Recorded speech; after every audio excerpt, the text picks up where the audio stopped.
আজ বড় দুঃখের সঙ্গে বলতে হয়, আমাদের সমাজে দাবিদার আশিক রাসূলের অভাব নেই।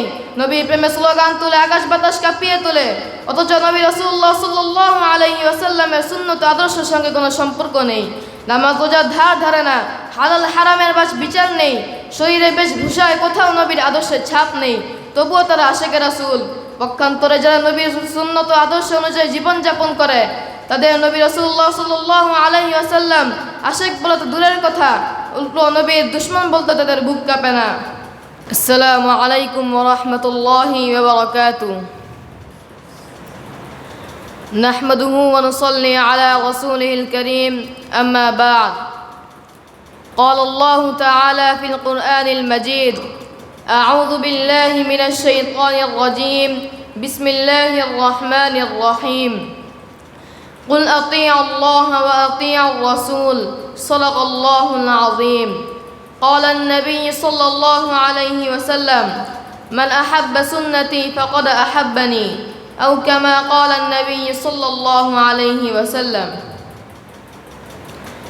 অধ্যকার আল কাসিম ছাত্র কাফেলা কর্তৃক আয়োজিত আজকের এই বক্তৃতা সেমিনারের সম্মানিত সভাপতি মুহতারাম আসাতেজায়ে কেরাম, বিজ্ঞ বিচারক মণ্ডলী, সুদক্ষ পরিচালক ও আমার সামনে উপবিষ্ট বাংলা বিভিন্ন স্থান থেকে আগত আইন পিপাসু ছাত্র ভাইয়েরা, সবাইকে জানাই আমার পক্ষ থেকে আন্তরিক শুভেচ্ছা ও অভিনন্দন।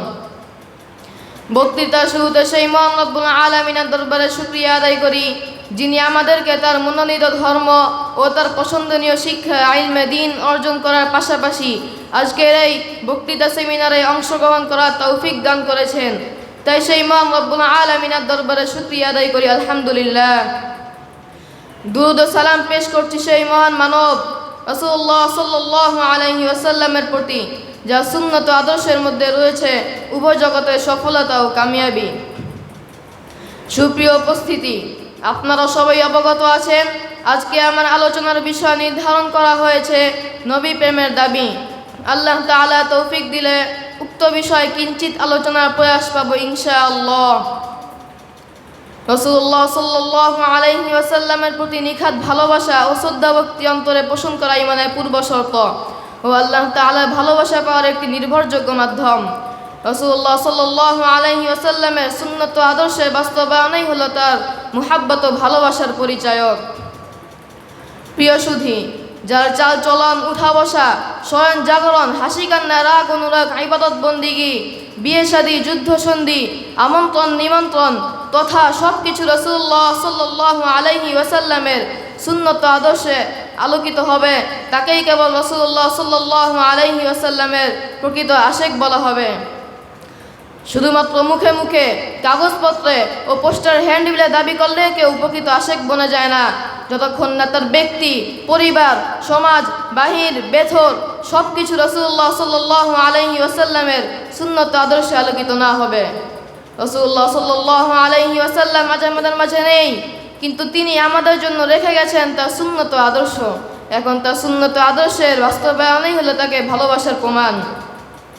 রাসূলুল্লাহ সাল্লাল্লাহু আলাইহি ওয়াসাল্লাম পরিষ্কারভাবে বলে গেছেন, মান আহাব্বা সুন্নতি ফাকাদ আহাব্বানি, যে ব্যক্তি আমার সুন্নতকে মহাব্বত করে সে যেন আমাকে মহাব্বত করে। অতএব যার জীবনে নবী আদর্শের বাস্তবায়ন রয়েছে সেই প্রকৃত আশিক রাসূল ও পরিণামে আল্লাহ তাআলার অধিকতর ভালোবাসার পাত্র। প্রিয় উপস্থিতি, দুনিয়াতে তারা এমন ভণ্ডামি করে পার পেলেও হাউজে কাউসারের তীরে তারা জবাবদার কিছুই খুঁজে পাবে না। মহান রব্বুল আলামিন আমাদেরকে সঠিক বুঝ ও তার উপর আমল করার তৌফিক দান করুন ও রাসূলুল্লাহ সাল্লাল্লাহু আলাইহি ওয়াসাল্লামের সুন্নত আদর্শ অনুযায়ী জীবন যাপন করে তার প্রকৃত আশিক হিসেবে কবুল করুন। আমিন। ওয়া আখির দাওয়ানা আলহামদুলিল্লাহি রাব্বিল আলামিন। আসসালামু আলাইকুম ওয়া রাহমাতুল্লাহি ওয়া বারাকাতুহু।